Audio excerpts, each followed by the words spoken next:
Welcome to the news. We start with major industry shifts as the music business worldwide reports that Kenny Gates, the co-founder and executive chairman of PIAS, is sounding the alarm about the UK albums chart. Gates argues that this chart no longer measures the future of music, warning that British music risks losing a crucial platform for new artists as legacy compilations dominate the landscape. Here's a simple way to protect your phone without stress. This ALAN 3-pack comes with tempered glass screen protectors, camera lens protectors, and an installation frame for an easier, cleaner fit. It's clear, case-friendly, and built to help guard against scratches and everyday bumps. Check the link in the comments to get it on Amazon. Next up, we look at a serious legal battle rocking the contemporary Christian music scene.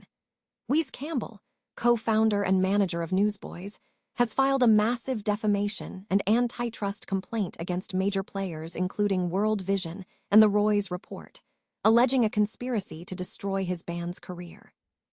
We turn to the world of artificial intelligence and music rights with a major court update. Suno is fighting tooth and nail to keep the settlement terms with Warner Music Group away from UMG and Sony, arguing that the labels are mischaracterizing a ruling that they already lost. And finally, we wrap up with the vital fight for live music survival. The Everywhere at Once Festival is bringing 1,200 gigs across the UK to save Grassroots venues, and we'll be diving into how the Music Venue Trust is trying to change the landscape for these essential local scenes. Stay tuned for all the details. The Everywhere at Once Festival is set to transform the UK's grassroots music scene by staging 1,200 gigs across 400 stages at independent venues from June 26th to 29th. This event serves as a nationwide showcase, effectively replacing the scale of Glastonbury weekend across the country, aiming to send a strong message that local music venues remain vital. The initiative is spearheaded by the National Lottery and the Music Venue Trust, an organization dedicated to ensuring the survival of local music culture amid challenging economic conditions. Mark David, founder and CEO of the Music Venue Trust, stated that the festival aims to prompt audiences to support their local venues immediately, viewing it as a potential turning point for the sector. The situation for grassroots venues remains critical, with half not making a profit and 30% of operators not paying themselves, relying instead on passion.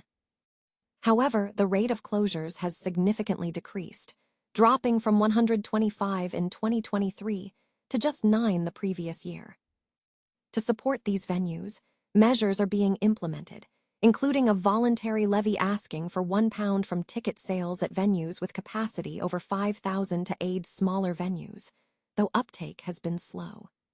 Furthermore, venues are modernizing operations through collaborations like Volunteer It Yourself, which provides vocational training to young people for refurbishing community facilities. A key development involves converting spare venue space into overnight accommodation for artists, providing essential amenities like proper rest areas backstage. The festival lineup is drawing high expectations, featuring established and emerging artists such as Becky Hill, Tinny Tempa, The Lathams, Vigilantes, Royston Club, and Omar. The Mickey Barony Trio, fronted by a former Lush guitarist, is scheduled to perform at the Trades Club in Hebden Bridge. Industry leaders are emphasizing the importance of this collaboration. Ian Murray, the Creative Industries Minister, highlighted that the UK's music industry depends on its live scene, from the smallest stages upwards, and called for cross-sector collaboration, specifically urging the adoption of the voluntary ticket contribution from larger concerts to protect the future of live music. The mood surrounding grassroots music venues is reportedly more positive, influenced by the return of Labour to power in 2024. David noted that while positive words and a creative industry sector plan explicitly mentioning grassroots venues are encouraging, the real test lies in whether this translates into rapid policy change that reflects the venue's role as research and development engines for the music industry. An eminent music industry executive has issued a stark warning that the UK albums chart has ceased to measure the future of music, arguing that the current system is increasingly prioritizing catalogue endurance over genuine cultural momentum. Kenny Gates, co-founder and executive chairman of PIAS, contends that legacy compilations are overshadowing contemporary releases, placing British music at risk of losing a vital platform for new artists. Gates reflects on the evolution of music charting, recalling an era where independent labels built careers through slow, sustainable development. He contrasts this with the dynamic excitement of the mid-1990s, citing the Britpop era as a time when chart battles reflected real-time cultural energy and competition. This period highlighted the chart's ability to capture an active cultural moment.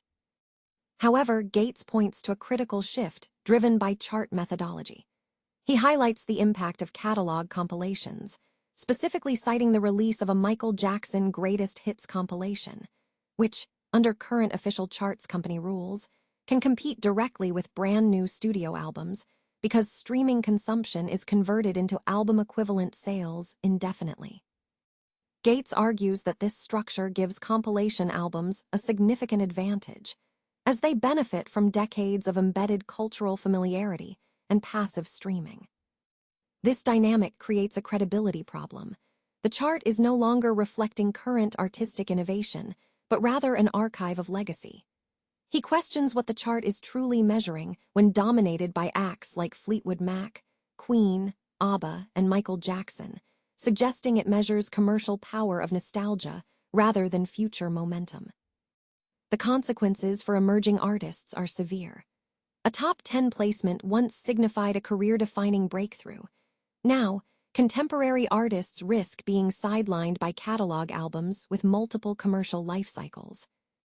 Gates concludes with a plea to the official charts company and the industry to implement a solution, creating a separate chart specifically for catalog albums and greatest hits collections.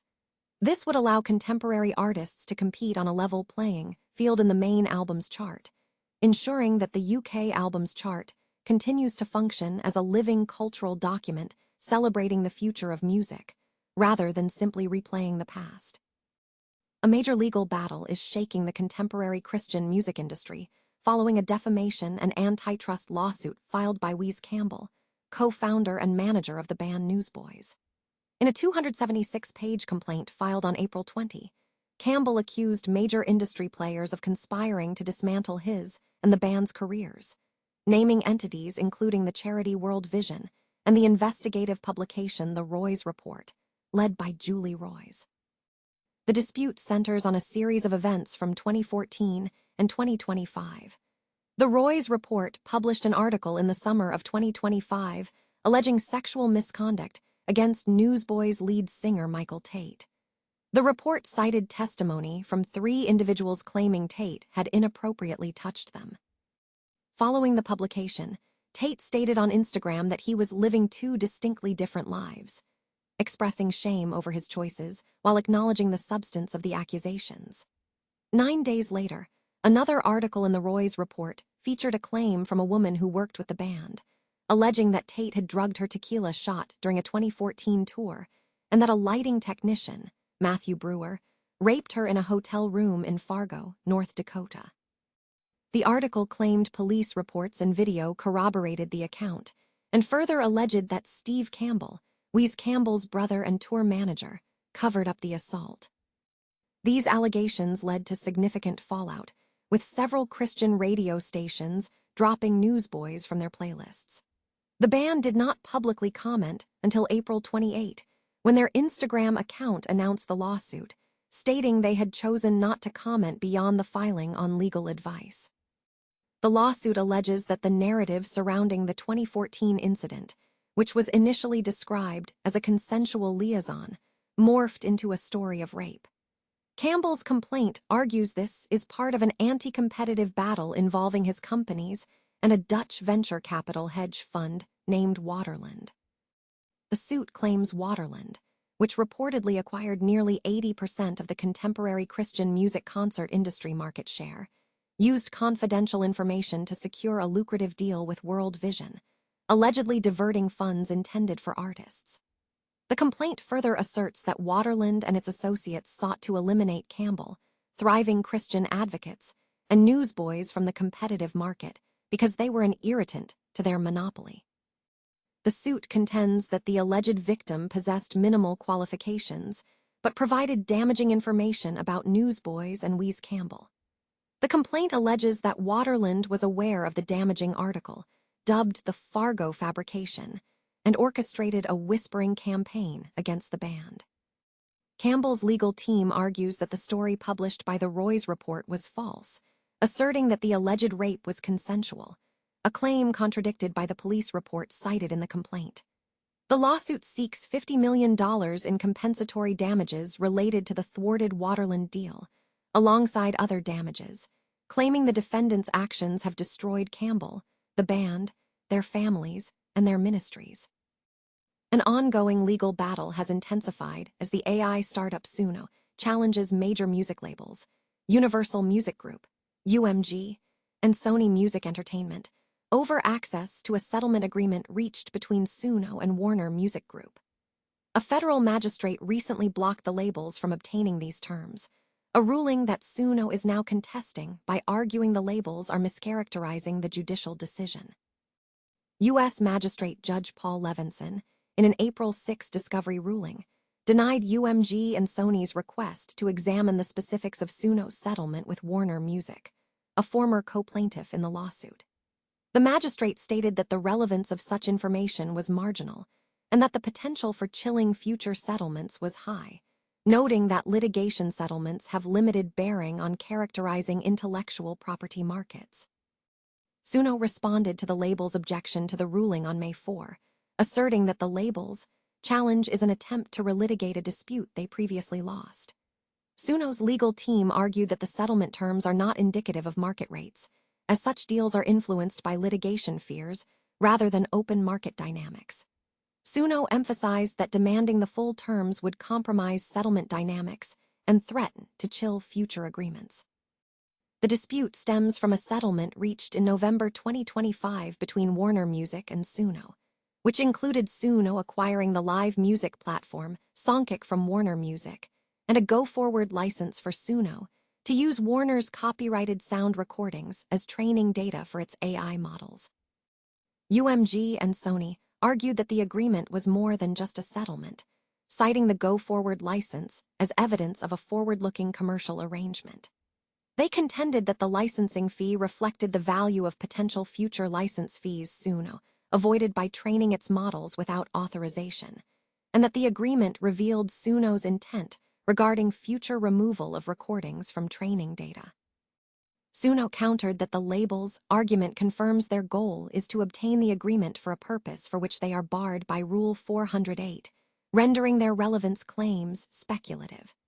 Suno further asserted that providing the labels with insight into the settlement terms would only give them a strategic blueprint for Suno's future settlement posture.